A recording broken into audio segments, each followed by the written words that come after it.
मुझे तुम्हारी सहायता चाहिए। आप निवेदन कर रहे हैं इसीलिए रुक रहा हूँ मैं, अन्यथा मेरे पास समय ही कहाँ है। शीघ्र सूर्यास्त होने जा रहा है और मुझे अपना संध्या वंदन भी पूर्ण करना है।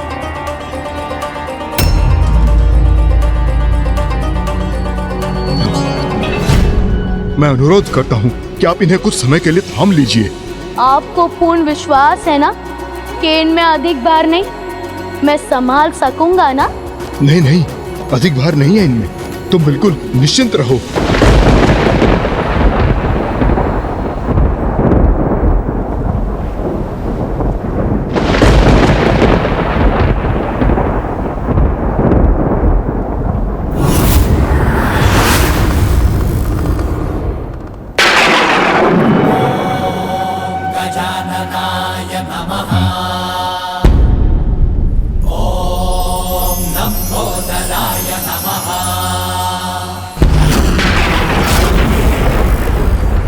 योद्धा जी, आपने असत्य कहा मुझसे कि इनमें अधिक भार नहीं है।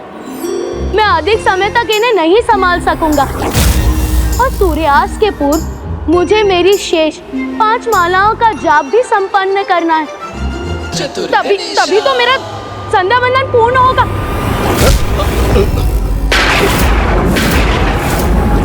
बस कुछ समय के लिए संभाल लो, मैं अभी लौट कर आता हूँ।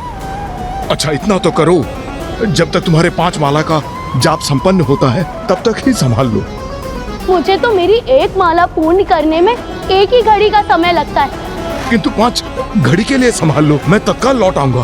सत्य कह रहे ना, 5 घड़ी में मेरी 5 मालाओं का जाप संपन्न होने तक आप लौट आएंगे ना? हाँ। यदि आप नहीं आए तो फिर मैं इसे भूमि पर ही स्थित कर दूंगा। उचित है, यदि मैं तब तक नहीं आया तो यहीं कहीं स्थित कर देना। उचित है, तो आप 5 घड़ियों में लौट आइए। हाँ। अन्यथा मैं इन्हें यहीं कहीं स्थित करने पर विवश हो जाऊंगा। ये स्वीकार है ना आपको? हाँ हाँ, स्वीकार है, किंतु ऐसा कदापि नहीं होगा। उससे पूर्व ही मैं लौट आऊंगा।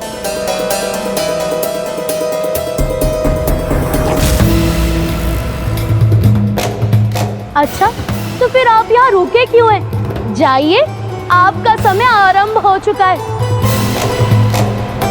ओम नमः शिवाय, ओम नमः शिवाय।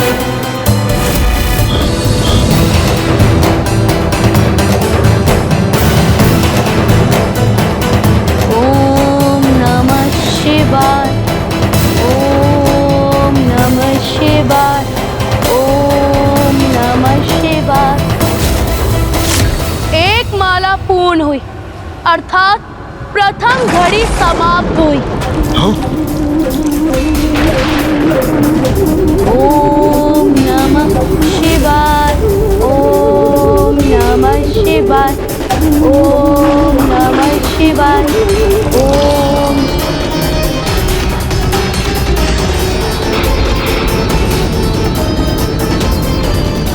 दूसरी माला के जाप के साथ दूसरी घड़ी भी समाप्त हुई। मुझे शीघ्रता करनी होगी। लघु शंका के पश्चात मुझे स्नान कर संध्या वंदन भी तो करना है।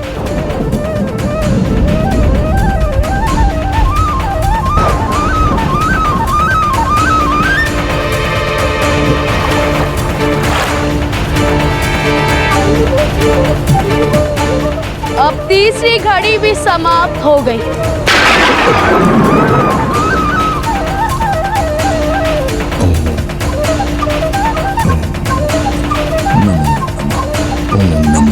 चौथी माला के जाप के साथ चौथी घड़ी भी समाप्त हो गई। अब मैं अपने अंतिम माला का जाप आरंभ करता हूँ। नमो नमः, नमो नमः, नमो नमः, नमो नमः,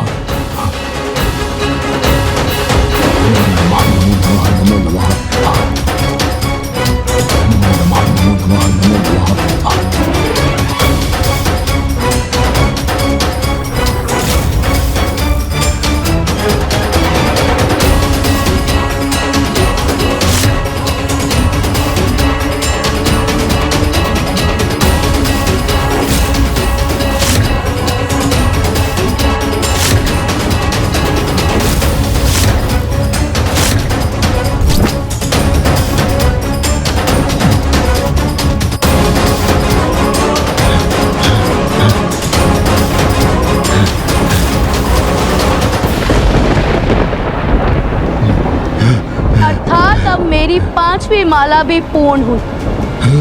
अब 5 घड़ियों का समय समाप्त हुआ। नहीं, हाँ, नहीं बालक, मैं आ रहा हूँ। आत्मलिंग को भूमि पर स्थित मत करना। तुम मेरा आत्मलिंग अपने साथ अवश्य ले जा सकते हो रावण, किंतु स्मरण रखना, आज सूर्यास्त से पूर्व तुम्हारी इच्छा के अनुसार जहां मेरा आत्मलिंग थल का स्पर्श करेगा वो सदा के लिए वही स्थापित हो जाएगा।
प्रभु का आत्मलिंग यहाँ स्थापित नहीं हो सकता, नहीं हो सकता।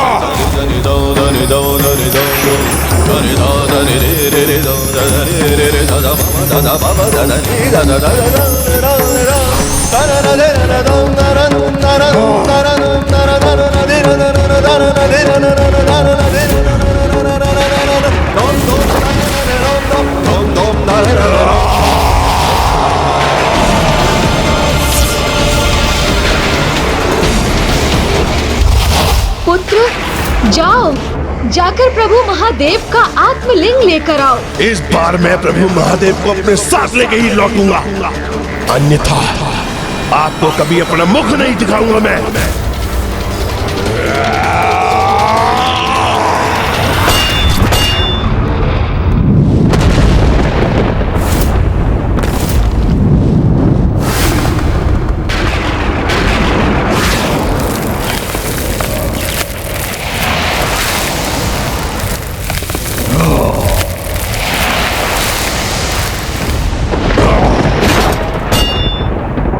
मैं प्रभु के आत्मलिंग को यहाँ कदापि स्थित नहीं होने दूंगा।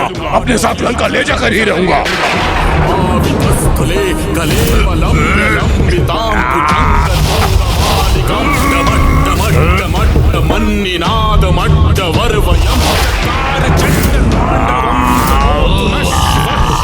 आप प्रभु की आत्मलिंग को अपने स्थान से कदापि नहीं ला सकते हैं लंकेश।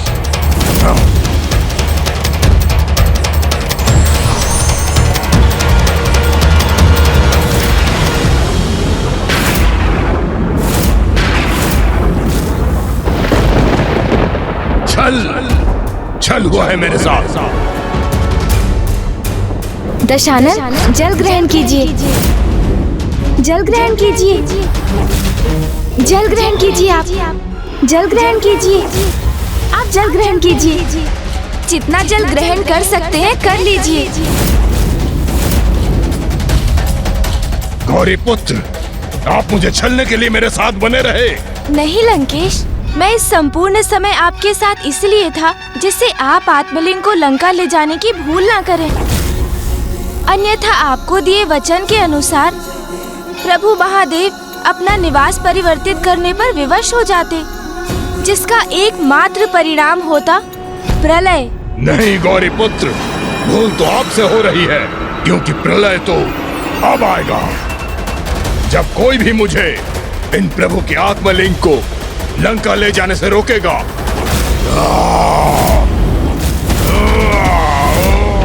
लंकेश, अब अपना ये प्रयास यहीं रोक दीजिए आप, क्योंकि इन्हें यहाँ से विस्थापित का प्रयत्न करना पाप होगा और इतने महाज्ञानी होने के बाद भी ऐसा अनर्थ करने की मूर्खता मत कीजिए आप। आपके लिए मूर्खता होगी गौरी पुत्र, किंतु मेरे लिए ये उद्देश्य है। आप जो चाहते थे आपने वो किया, अब जो मैं चाहूंगा वही होगा। उसमें आपका कोई भी हस्तक्षेप स्वीकार नहीं करूंगा।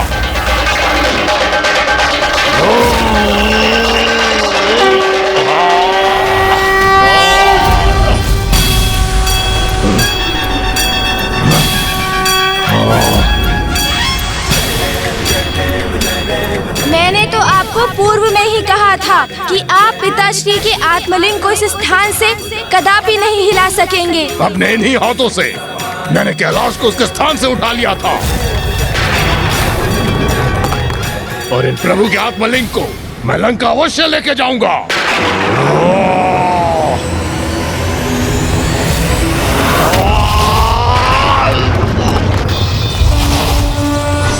वहीं रुक जाइए लंकेश, क्योंकि जो कुछ भी हुआ प्रभु महादेव की इच्छा से ही हुआ, इसलिए उनकी इच्छा के विरुद्ध जाने का दुस्साहस मत कीजिए आप, अन्यथा जो आप करने जा रहे हैं उसका दुष्परिणाम भुगतना होगा आपको। नहीं, अब कोई नहीं रोक सकता मुझे, ना ही आपका छल तो ना ही आपको भयभीत करने का प्रयास।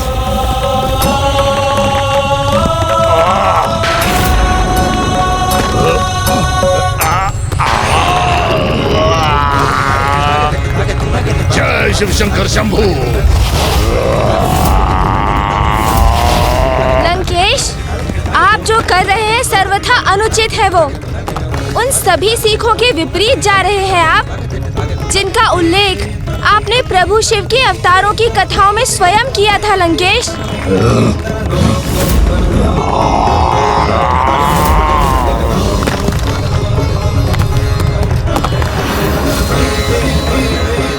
पृथ्वी पर महासंकट छा रहा है। यदि पृथ्वी को विभाजित करने वाली ये दोनों रेखाएं आपस में मिल गई तो पृथ्वी दो भागों में विभाजित हो जाएगी। ऐसा कदापि नहीं होना चाहिए, हमें इसे कैसे भी रोकना होगा। रुक जाइए लंकेश, आप अपने साथ संपूर्ण पृथ्वी का विनाश करने जा रहे हैं। मुझे इसकी कोई चिंता नहीं।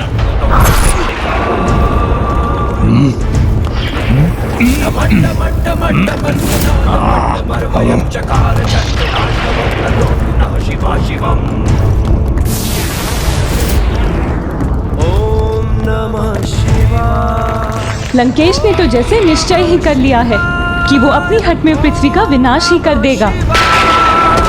ओम नमः शिवाय, ओम नमः शिवाय। आज तो मैं सफल होकर ही रहूंगा।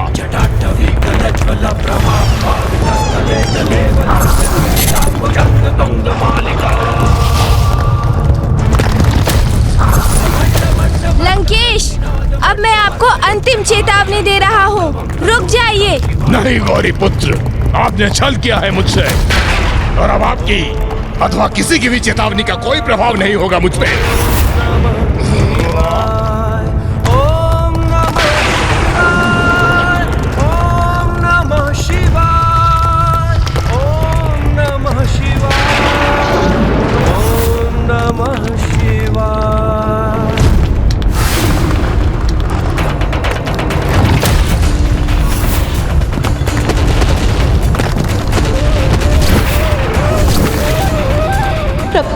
प्रभु, भूदेवी संकट में है, सृष्टि विनाश के निकट है। प्रभु, आपका अहंकारी और हड्डी भक्त धरती को ही संकट में डाल रहा है। प्रभु,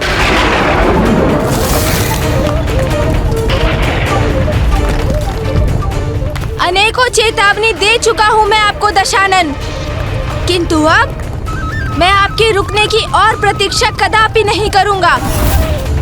आपको आपकी इस उद्दंडता का उचित दंड दूंगा मैं।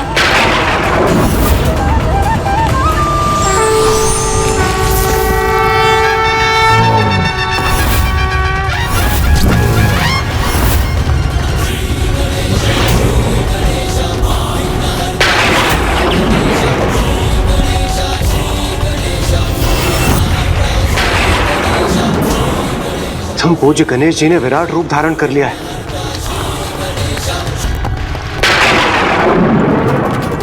किंतु सृष्टि तो एक अत्यंत ही विकट संकट की ओर बढ़ रही है। लंकेश रावण ने कितनी अनिष्टकारी परिस्थिति उत्पन्न कर दी है और अभी भी वो रुकने के लिए तैयार नहीं है।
आज मुझे कोई नहीं रोक सकता, आप भी नहीं गौरी पुत्र।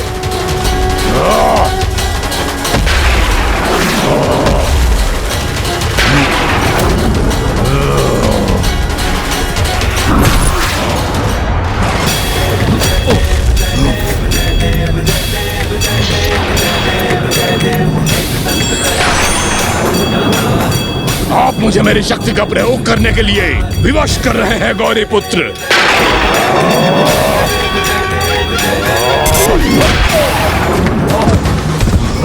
लंकेश, आपने मुझे प्रभु महादेव के 16 अवतारों की कथा सुनाकर उनके द्वारा नियत उत्तम जीवन के 16 सूत्रों को उजागर किया, किंतु स्वयं उनका पालन नहीं किया, अन्यथा आपकी ऐसी दुर्दशा नहीं होती। प्रथम कथा प्रभु पिपलाद की थी, जिन्होंने जगत को सीख दी। अपनी शक्ति के सदुपयोग के प्रति सभी को सदैव सजग रहना चाहिए, कभी उस शक्ति पर अहंकार नहीं करना चाहिए। किंतु प्रभु पिपलाद की सीख के विपरीत आपने अपनी शक्ति का अनियंत्रित प्रयोग कर महादेव के आत्मलिंग को यहाँ से विस्थापित करने की चेष्टा की, जबकि वो स्वयं प्रभु की इच्छा से ही यहाँ स्थापित हुए हैं। फिर प्रभु नंदेश्वर की कथा से ये सीख प्राप्त हुई, प्रभु की भक्ति को हृदय में धारण कर बढ़ने से किसी भी कार्य में सफलता प्राप्त हो सकती है।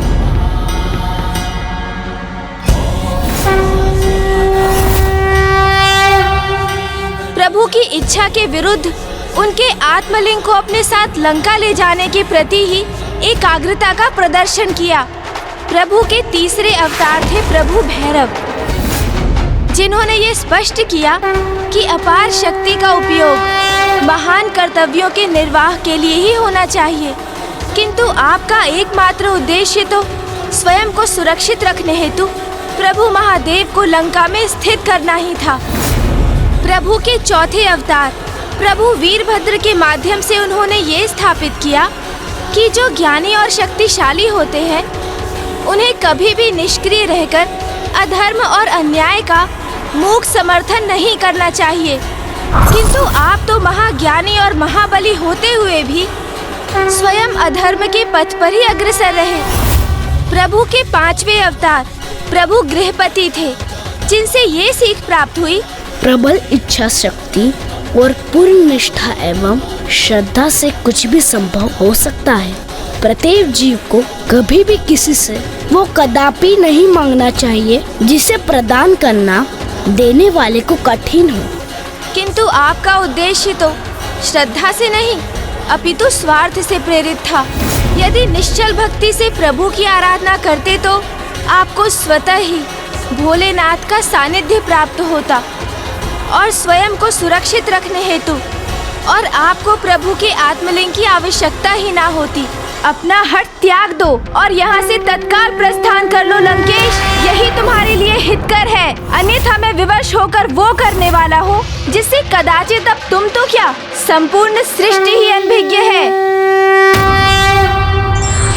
व्यक्ति निश्चल भक्ति से प्रभु की आराधना करते तो आपको स्वतः ही भोलेनाथ का सानिध्य प्राप्त होता और स्वयं को सुरक्षित रखने हेतु और आपको प्रभु के आत्मलिंग की आवश्यकता ही नहीं होती। प्रभु के छठे अवतार थे प्रभु शरभ, जिन्होंने ये सीख दी कि विजय प्राप्ति के उपरांत अहंकार के वश में आकर स्वयं पर नियंत्रण नहीं खोना चाहिए। किंतु आपने तो प्रभु के आत्मलिंग को प्राप्त करने पर भी अपने अहंकार से मुक्त नहीं हुए और प्रभु महादेव से कैलाश का ही त्याग करवाने का संकल्प ले लिया। तो मैंने क्या बुरा किया गौरी पुत्र?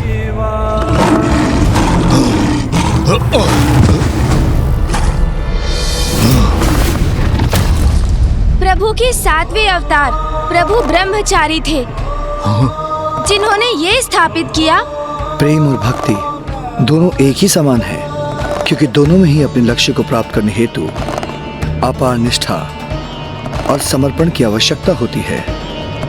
किंतु आपने भक्त के कर्तव्य से भटककर स्वार्थवश उनके आत्मलिंग को लंका ले जाने का प्रयास किया। मैं प्रभु के आत्मलिंग का क्यों त्याग करता? मेरा अधिकार था उन पर।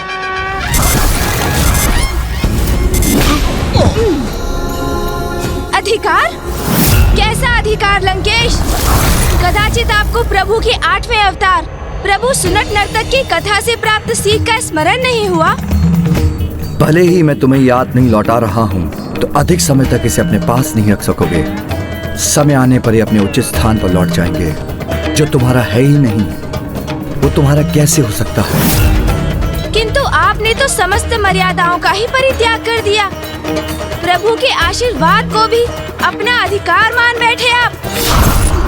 फिर प्रभु के 9वें अवतार प्रभु सुरेश्वर की कथा से ये सीख प्राप्त हुई कि जो बाधाओं की चिंता किए बिना पूर्ण एकाग्रता से निरंतर अपने परम लक्ष्य की ओर बढ़ते हैं, वो अवश्य विजयी होते हैं। किंतु आप तो अपने लक्ष्य, अपने प्रभु और उनकी भक्ति से भटककर निस्वार्थ के प्रति एकाग्र हो गए। बस गौरी पुत्र, अब आप मुझे अत्यंत क्रोधित होने पर विवश कर रहे हैं। आपका क्रोध जागृत हो रहा है लंकेश। तो तनिक प्रभु के क्रोधांश से उत्पन्न हुए उनके 10वें अवतार प्रभु ऋषि दुर्वासा की सीख का भी स्मरण कर लीजिए, जिन्होंने सदा अनुशासन का पालन करने की सीख दी। किंतु आप ही भक्ति का अनुशासन भूल गए। निश्चल भक्ति से छल का समावेश होने दिया आपने। छल नहीं, मेरी भक्ति थी गौरी पुत्र, प्रभु की सर्वोच्च भक्ति, महान भक्ति।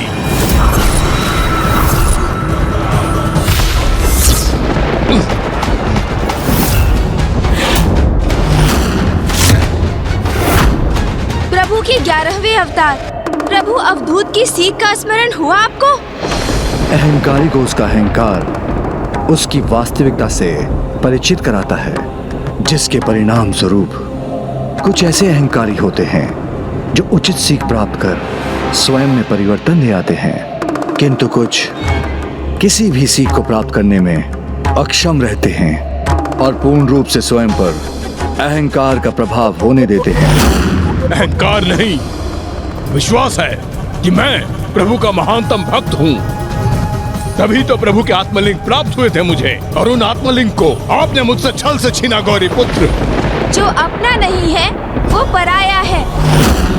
उसके मोह से ही मात्सर्य अर्थात ईर्ष्या का जन्म होता है, और मात्सर्य सदा विनाश की ओर ही ले जाता है। प्रभु के 12वें अवतार प्रभु वृषभ ने इसके प्रति सावधान रहने की तो आपको सीख भी दी, और आप स्वयं ही देख लीजिए कि जिस पर आपका अधिकार नहीं था, उसके मोह ने आपके साथ संपूर्ण सृष्टि के लिए भी कैसी विनाशकारी स्थिति उत्पन्न कर दी।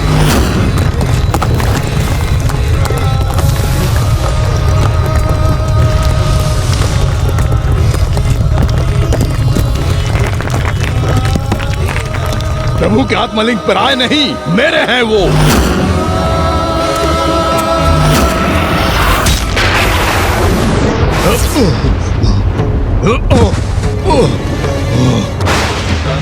प्रभु के 13वें कृष्ण दर्शन अवतार की सीख तो मत भूलिए लंकेश। ये तो ज्ञात है ना आपको कि आसक्ति से ही दुर्गति है?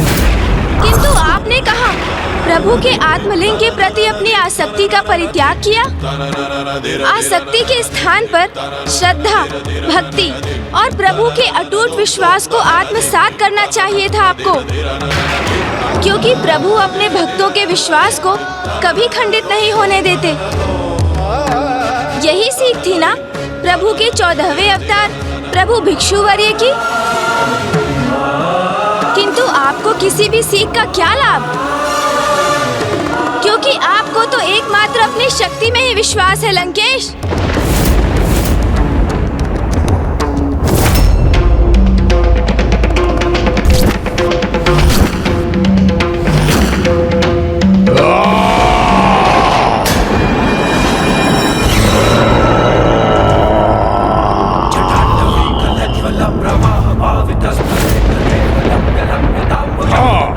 अवश्य है, क्योंकि शक्ति संपन्न हूँ मैं, अपार शक्ति है मुझ में, और उसका प्रयोग कब और कैसे करना है ये भी ज्ञात है मुझे। ये आपकी शक्ति नहीं, आपका अभिमान है लंकेश।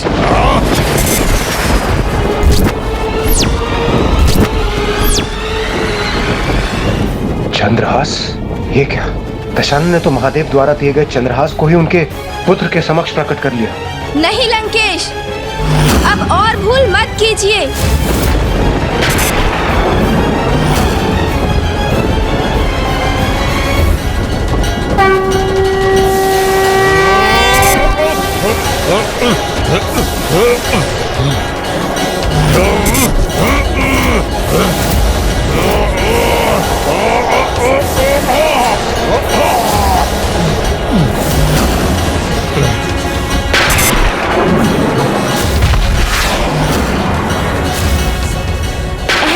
लंकेश, तुम पिताश्री से प्राप्त चंद्रहास का प्रयोग अधर्म के लिए कदापि नहीं कर सकते।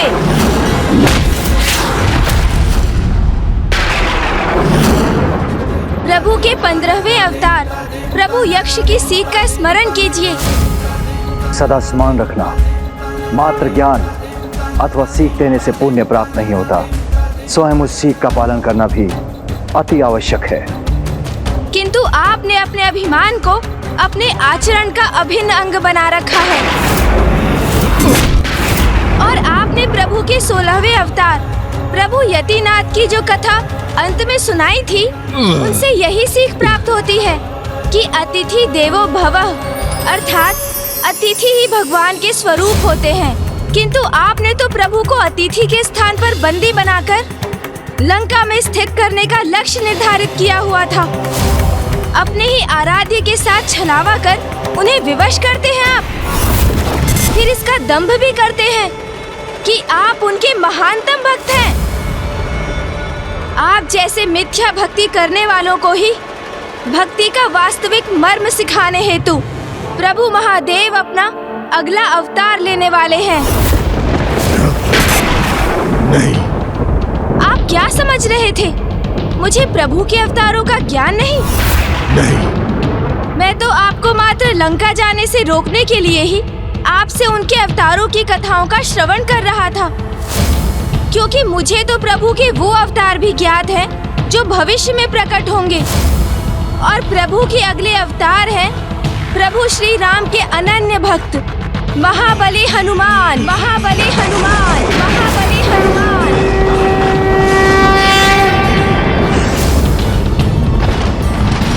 वो महाभक्त प्रभु हनुमान जो अपने वक्ष में अपने आराध्य को धारण कर हमें ये सीख प्रदान करने वाले हैं कि भक्त के कण कण में प्रभु का वास होता है, और जो भक्त अपने शरीर को ही प्रभु का मंदिर मान लेते हैं वो तो स्वयं भगवान बन जाते हैं।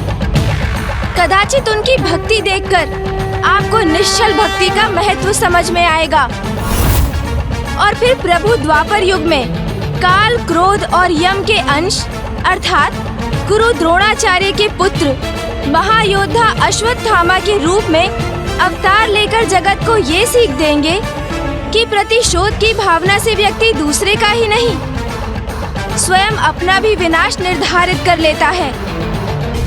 और प्रभु के 19वें अवतार होंगे प्रभु किरात, जो एक बनवासी के रूप में धर्मपरायण योद्धा पांडु पुत्र अर्जुन की परीक्षा लेने के उपरांत उन्हें पशुपति अस्त्र प्रदान करेंगे और संसार को ये सीख देंगे कि वास्तविक योद्धा वो होता है जो अपने पराक्रम से युद्ध भूमि में विजय तो प्राप्त करता ही है, प्रभु के हृदय में भी अपना स्थान बनाने में सफल होता है। और एक परम भक्त योद्धा का आचरण आपके सर्वथा विपरीत होता है, क्योंकि आपने तो तपस्या के माध्यम से भी अपनी स्वार्थ की पूर्ति हेतु अपने भगवान से भी छल किया।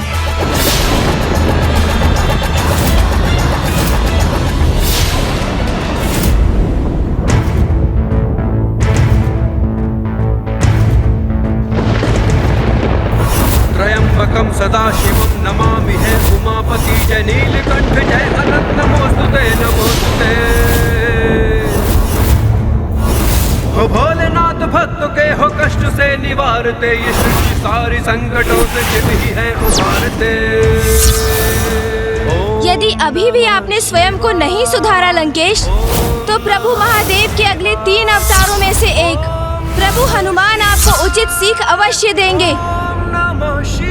तब उनका आगमन आपके विनाश का संकेत होगा और उसी दिवस से आपका सर्वनाश आरंभ हो जाएगा।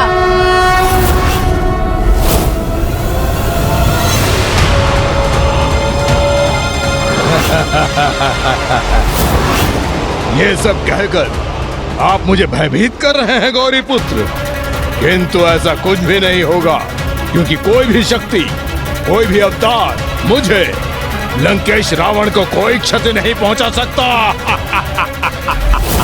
ये दशानन तो अपनी हट पर अड़ा है। अब प्रथम पूज्य गणेश जी दशानन के साथ कैसा व्यवहार करेंगे?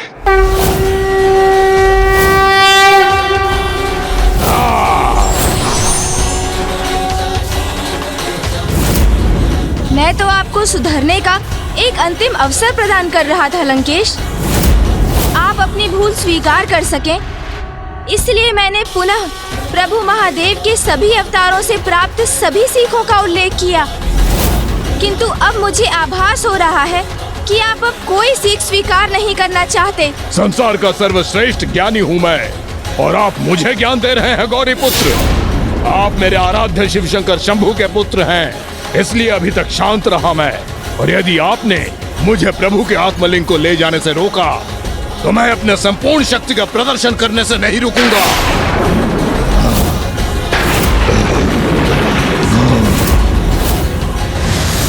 ये लंकेश तो सुधरने के स्थान पर पुनः अपने विनाश को आमंत्रित कर रहा है।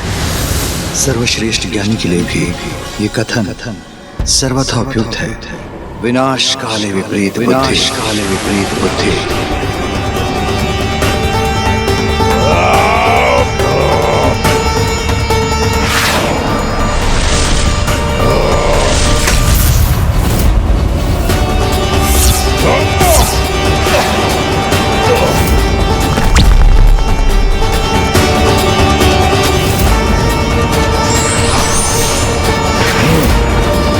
जो सीख प्राप्त कर स्वयं को सुधारने में असमर्थ हो, उसे तो मात्र दंडित ही किया जा सकता है। अब आप अपनी मृत्यु के लिए तैयार हो जाइए लंकेश।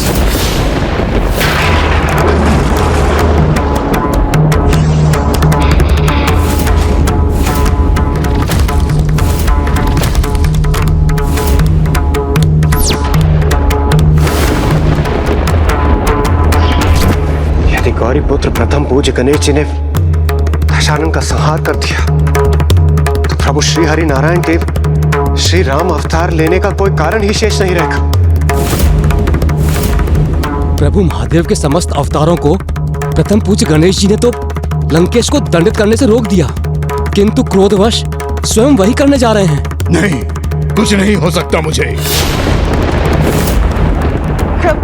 प्रभु रोक लीजिए पुत्र गणेश को, अन्यथा ना ही प्रभु राम अवतार प्रकट होंगे और ना ही आपके प्रभु हनुमान के प्रकट होने का कोई कारण शेष रहेगा।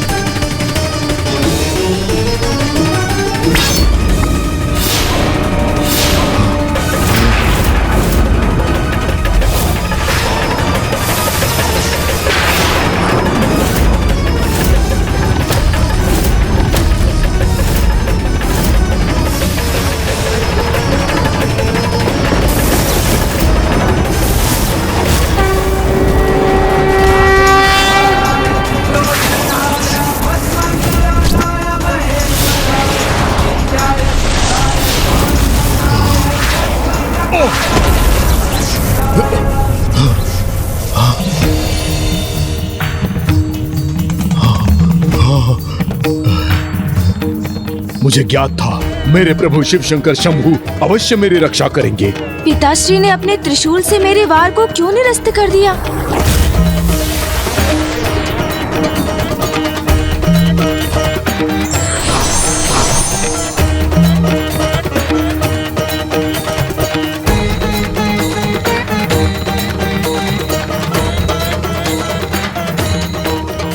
महादेव। पुत्र, लंकेश रावण को उसके अपराध का दंड प्राप्त हो चुका है। वो आत्मलिंग खो चुका है और यहीं से उसके पापों की गागर भी भरनी आरंभ हो चुकी है। किंतु हमें अभी भी उसे एक भूल सुधारने का अवसर प्रदान करना चाहिए। जैसी आपकी आज्ञा पिताश्री।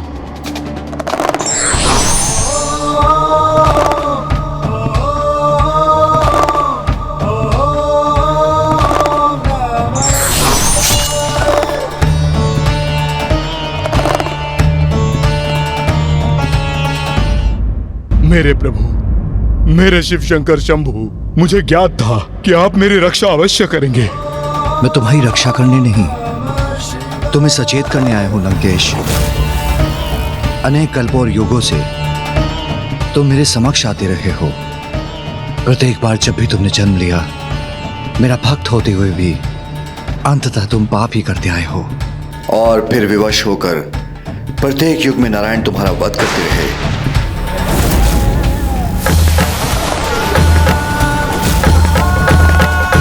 प्रत्येक जन्म में तुमसे एक ही आशा रही है कि इस जन्म में तुम अवश्य सुधर जाओगे, किंतु तुमने मुझे सदा निराश ही किया है लंकेश।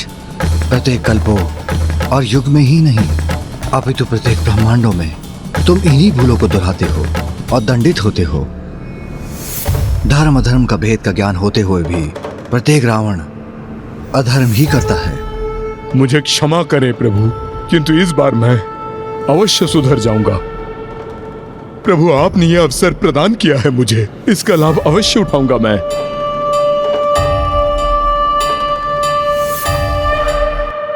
हे गौरी पुत्र, मुझे प्रत्येक भूल की क्षमा दीजिए। लंकेश, आप इसे अपना अंतिम अवसर ही समझिए और प्रभु महादेव के 19 अवतारों से प्राप्त प्रत्येक सीख का पालन भी कीजिए। अन्यथा आप स्वयं अपने विनाश को आमंत्रित करेंगे।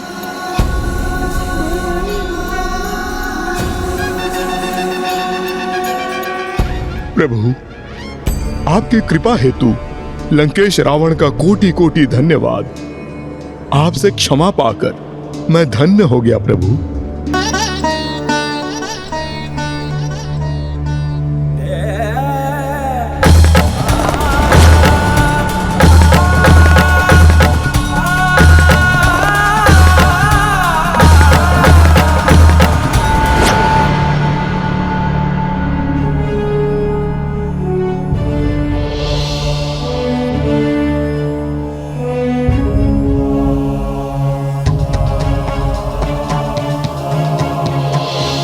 सिन्दूरवर्णं द्विभुजं गणेशं लम्बोदरं पद्मदले निविष्टं ब्रह्मादिदेवैः परिसेव्यमानं सिद्धैर्युतं तं प्रणमामि देवं। सिन्दूरवर्णं द्विभुजं गणेशं लम्बोदरं पद्मदले निविष्टं ब्रह्मादिदेवैः परिसेव्यमानं सिद्धैर्युतं तं प्रणमामि देवं। सिन्दूरवर्णं द्विभुजं गणेशं लम्बोदरं पद्मदले निविष्टं ब्रह्मादिदेवैः परिसेव्यमानं सिद्धैर्युतं तं प्रणमामि देवम्। गौरी पुत्र प्रथम पूज्य गणेश जी की जय। गौरी पुत्र प्रथम पूज्य गणेश जी की जय। गौरी पुत्र प्रथम पूज्य गणेश जी की जय। विघ्नहर्ता प्रथम पूज्य गणेश जी की जय।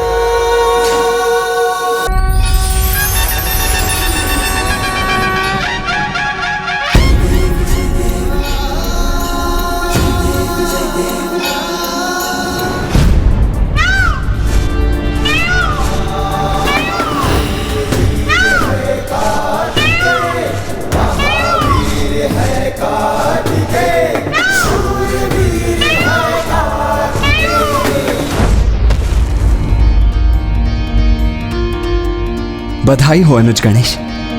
तुमने लंकेश रावण को पिताश्री के आत्मलिंग के साथ लंका पहुंचने में सफल होने नहीं दिया।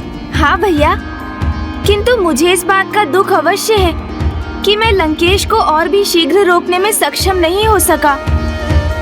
पुत्र,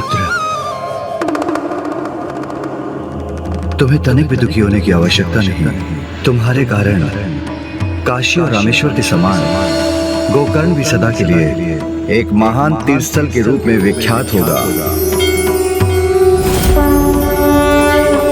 क्योंकि स्वयं मैंने ही कहा था कि मेरा आत्मलिंग जहां भी भूमि का स्पर्श करेगा वो वहीं स्थापित हो जाएगा। इसीलिए तो अपनी अपार शक्ति से समस्त कैलाश को उठा लेने में समर्थ लंकेश आत्मलिंग को अपने स्थान से डिगा तक नहीं सके। और जब महाबली रावण भी महाबला महादेव के आत्मलिंग को नहीं डिगा सके, इसलिए आज से इन्हें महाबलेश्वर महादेव के नाम से पुकारा जाएगा। और जो भी भक्त यहाँ गोकर्ण में सत्य निष्ठा भाव से पूजन करेंगे, उन्हें जीवन में कठिनाइयों से जूझने के लिए महाबल प्राप्त होगा। उनकी समस्त मनोकामनाएं पूर्ण होंगी, संकटों और पापों से उन्हें मुक्ति प्राप्त होगी और इस स्थान को मुक्ति स्थल भी कहा जाएगा। पुत्र गणेश, आज से यह स्थान सिद्धि क्षेत्र के नाम से भी जाना जाएगा, क्योंकि मेरे शिवलिंग के साथ यहाँ तुम्हारे भी श्री विग्रह स्थापित होंगे और संसार को सदैव इसका स्मरण कराने हेतु कि तुमने जगत कल्याण के लिए कितनी भीषण कठिनाइयों का सामना किया। तुम्हारी इन प्रतिमा पर लंकेश रावण द्वारा तुम्हारे शीश पर हुए आघात का चिन्ह भी स्थित रहेगा और यहाँ तुम्हारी प्रार्थना करने वालों को साहस, शक्ति और ज्ञानोदय की सर्वोच्च सिद्धि प्राप्त होगी। धन्यवाद पिताश्री। पुत्र, तुम इस यात्रा से अत्यंत क्लांत हो गए होगे। अब तुम्हें शीघ्र ही भोजन और विश्राम की आवश्यकता है, इसीलिए अब हमें कैलाश के लिए प्रस्थान करना चाहिए पुत्र। हाँ माँ, आप सर्वथा उचित कहती हैं। मूषक जी, प्रभु! जी प्रभु! हे महादेव, अब हमें भी प्रस्थान करने की अनुमति दीजिए। मूषक जी, आज तो तीव्र गति से आगे बढ़िएगा, क्योंकि अब मैं कैलाश पहुंचने में तनिक भी विलंब नहीं करना चाहता हूँ। पार्वती के मन में उमड़ी ममता, माँ की गोद में आए विघन हरता। लड्डू, वो भी माँ के हाथों का। लो पुत्र, पुत्र शीघ्र ग्रहण कर लो। इतने समय से तुमने कुछ भी नहीं खाया है पुत्र। लो, इसीलिए मैं तुम्हारे लिए ये लड्डू ले आई हूँ। तो इसे आप ही मुझे खिला दीजिए ना माँ।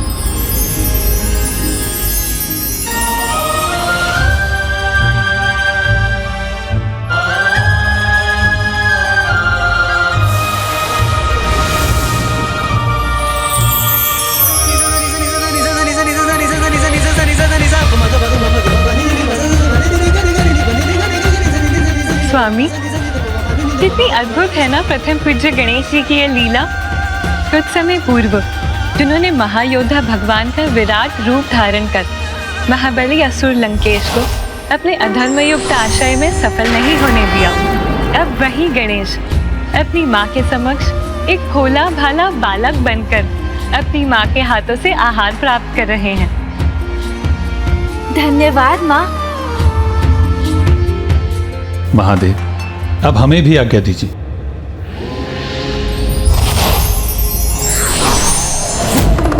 नंदी जी, आप प्रस्थान कीजिए। मूषक जी, अब आप भी चलिए। जी प्रभु।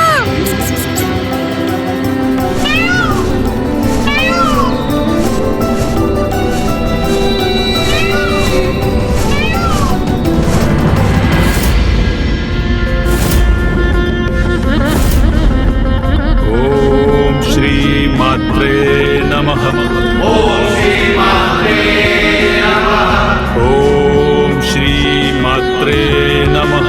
ओम श्री मात्रे नमः।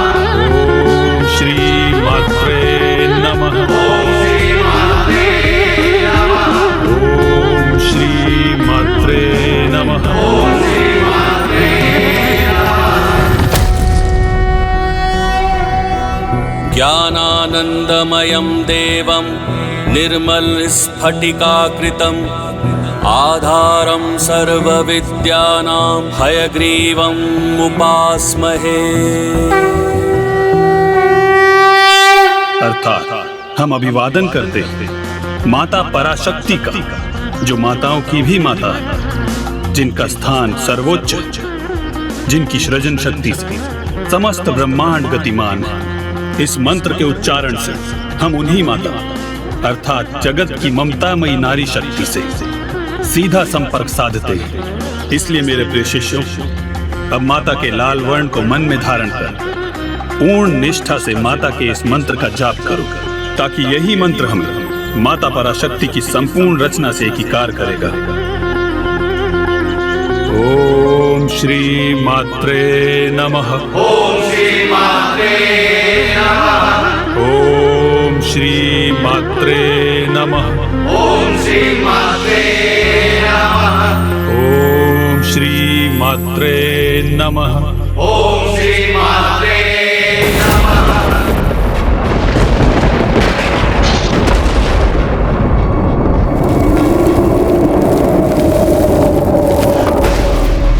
ये किसके भस्म होने का दृश्य उत्पन्न हुआ मेरे समक्ष?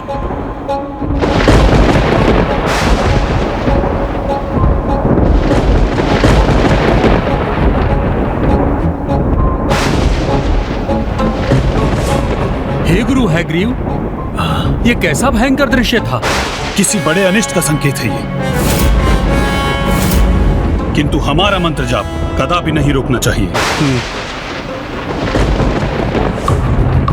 ओम श्री मात्रे नमः। ओम श्री मात्रे नमः। ओम श्री मात्रे नमः। ओम श्री मात्रे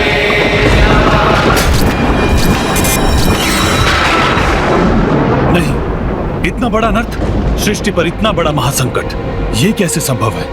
क्या हुआ गुरुवर? ये किस प्रकार के संकट का संकेत है? सृष्टि कैसे अनिष्ट का सामना करने जा रही है? भंडासुर, भंडासुर, भंडासुर। प्रभु महादेव के तीसरे नेत्र से उत्पन्न क्रोधाग्नि से भस्म होने वाले कामदेव की भस्म से प्रकट होगा ये महासंकट। बहुत समय पूर्व अपना ध्यान भंग होने के कारण प्रभु महादेव ने क्रोधित होकर कामदेव को भस्म कर दिया था, किंतु कामदेव के क्षय हुए शरीर का भस्म वहीं पड़ा रह गया था, जो अब एक नवीन आकार लेने के प्रयास में लगा है। परंतु यदि उसे रोका नहीं गया तो फिर सृष्टि को एक भीषण संकट का सामना करना पड़ेगा। घोर अनर्थ हो जाएगा इस घटना से।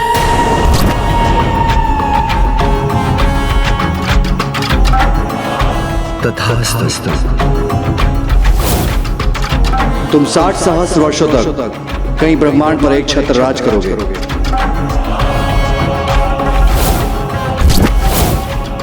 सौभाग्य है तुम्हारा कि तुम मेरे अर्थात भंडासुर के अधीन हो, इसीलिए प्रसन्न रहो। जगत सम्राट भंडासुर की जय जय जय। संकट, सृष्टि का सबसे बड़ा संकट आने वाला है, और इस संकट को कोई और नहीं, स्वयं विघ्नहर्ता गणेश जी ही उत्पन्न करने जा रहे हैं। गणेश जी,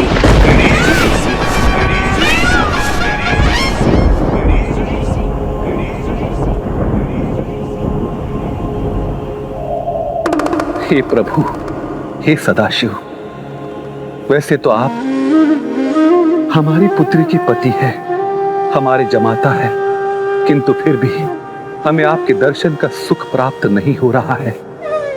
कृपा कर सह परिवार हमारे निवास स्थान पर पधारिए और हमें दर्शन दीजिए प्रभु।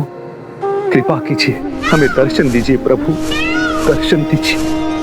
कृपा करके हमारी विनती स्वीकार कर हमारे निवास स्थान पधार, हमें सेवा का अवसर दीजिए प्रभु, हमें सेवा का अवसर दीजिए प्रभु। मुझे माता पिता से भेंट करने की बड़ी प्रबल इच्छा हो रही है और उनका निवास स्थान तो अत्यंत निकट है।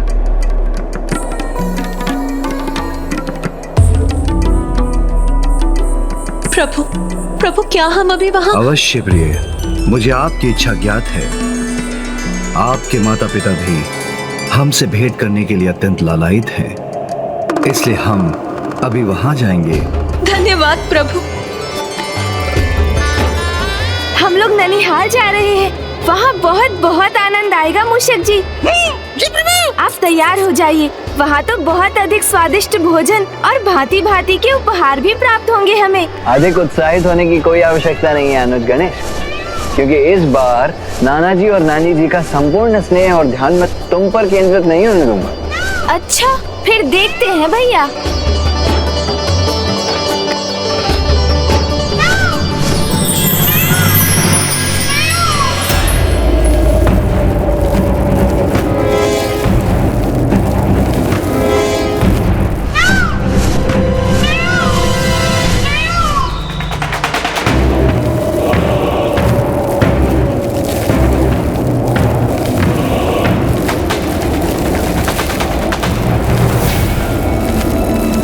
जिस अनिष्टकारी घटना का पूर्व संकेत माता पराशक्ति ने मुझे उन दृश्यों के माध्यम से दिया था, वही सत्य होता प्रतीत हो रहा है मुझे। स्वयं गणेश जी के हाथों इतने बड़े अधर्मी असुर भंडासुर का जन्म होने जा रहा है।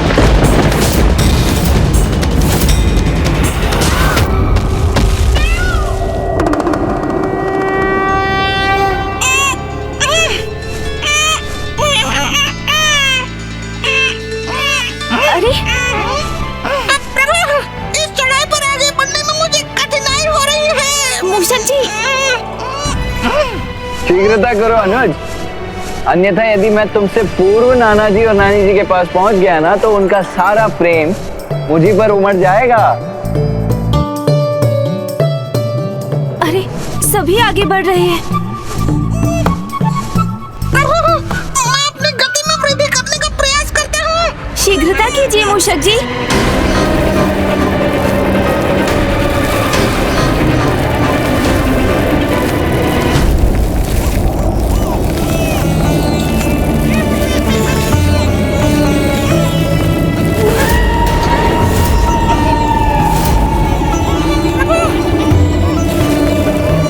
मूषक जी, खीर, लड्डू, मेवा अर्थात उन स्वादिष्ट पकवानों की कल्पना कीजिए जो हमें नाना जी के यहाँ प्राप्त होंगे। इसलिए अपनी गति में वृद्धि कीजिए मूषक जी। आनंद आएगा फिर तो।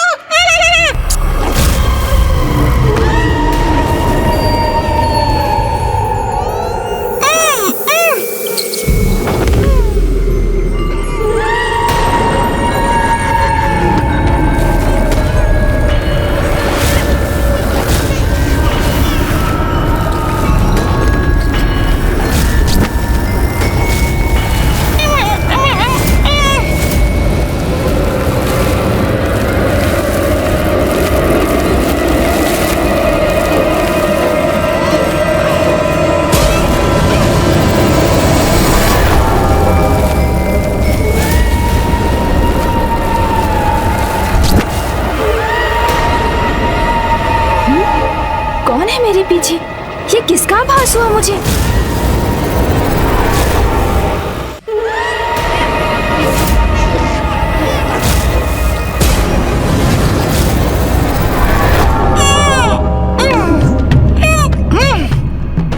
तनिक और प्रयास कीजिए ना मूषक जी। वहाँ पहुँचकर स्वादिष्ट भोजन से अत्यधिक ऊर्जा प्राप्त होगी आपको। प्रभु, उससे अधिक ऊर्जा का प्रयोग तो वहाँ पहुँचने में हो जाएगा। अच्छा तो रुकिए, मैं आपको अपने भार से मुक्त कर आपके साथ चलता हूँ। कदाचित हम इस प्रकार पूर्व में पहुँच जाएंगे। मूषक जी शीघ्रता कीजिए। चल तो रहा प्रभु।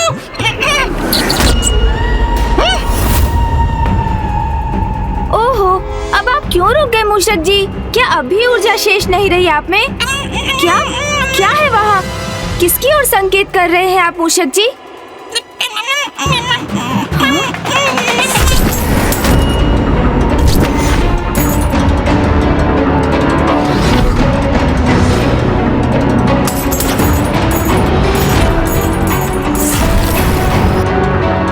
ये नरकंकाल इन मुद्राओं को अपना आहार बनाने की चेष्टा क्यों कर रहा है?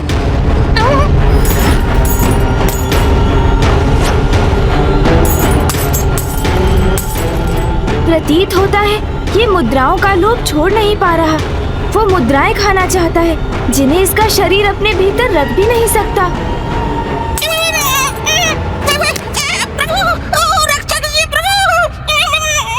मूषक जी, संभालिए स्वयं को।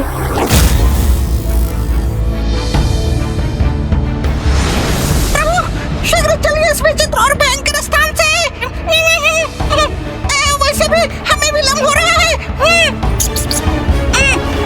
जाओ यहाँ से, अन्यथा ताड़ना प्राप्त होगी तुम्हें मेरे हाथों से। मुझे और मदिरा चाहिए। पुत्र, उठो पुत्र, चलो उठो। अरे बुढ़े हट।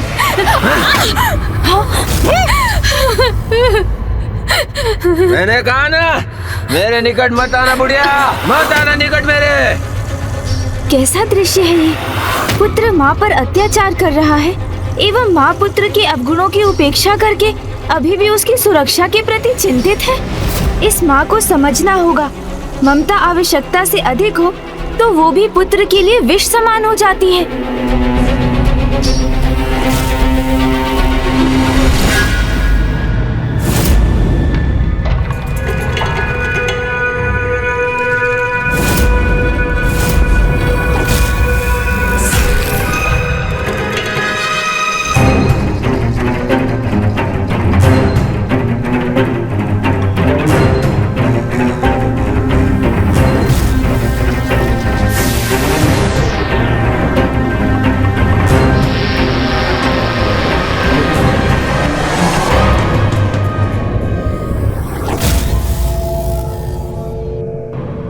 क्या कारण है इन विचित्र दृश्यों और इस अनुचित क्रियाकलाप का? और ये रहस्यमयी पुरुष कौन है?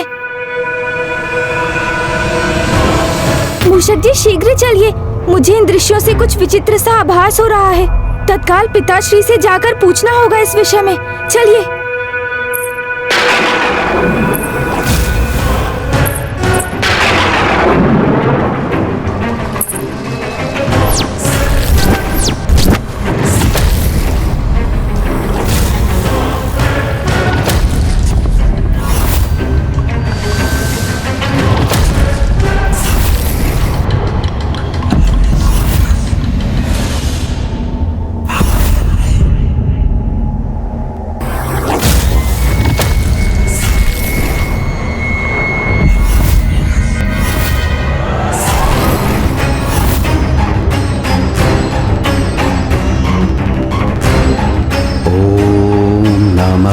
शिवाय।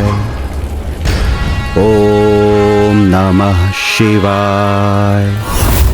ओम नमः शिवाय। ओम नमः शिवाय। ओम नमः शिवाय। ओम नमः शिवाय। ओम नमः शिवाय। ओम नमः शिव।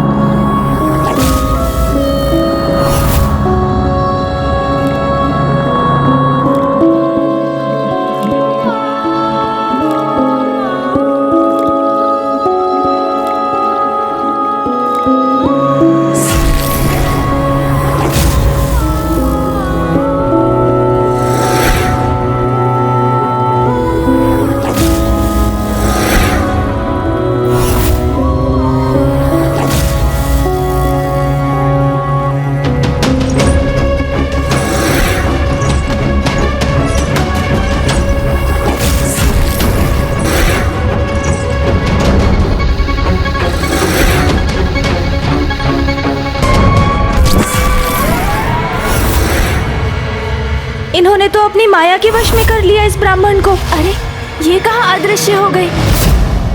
ये सब क्या घटित हो रहा था? कौन थे ये सभी? और हमारे समक्ष इस प्रकार क्यों प्रकट हुए? क्या इन विचित्र दृश्यों में हमारे लिए कोई संकेत नहीं था मूषक जी? मुझे तो ज्ञात नहीं प्रभु। चलिए शीघ्र आगे बढ़ते हैं। मुझे शीघ्र पिताश्री से ज्ञात करना चाहिए कि इन विचित्र घटनाओं का भला क्या अर्थ है।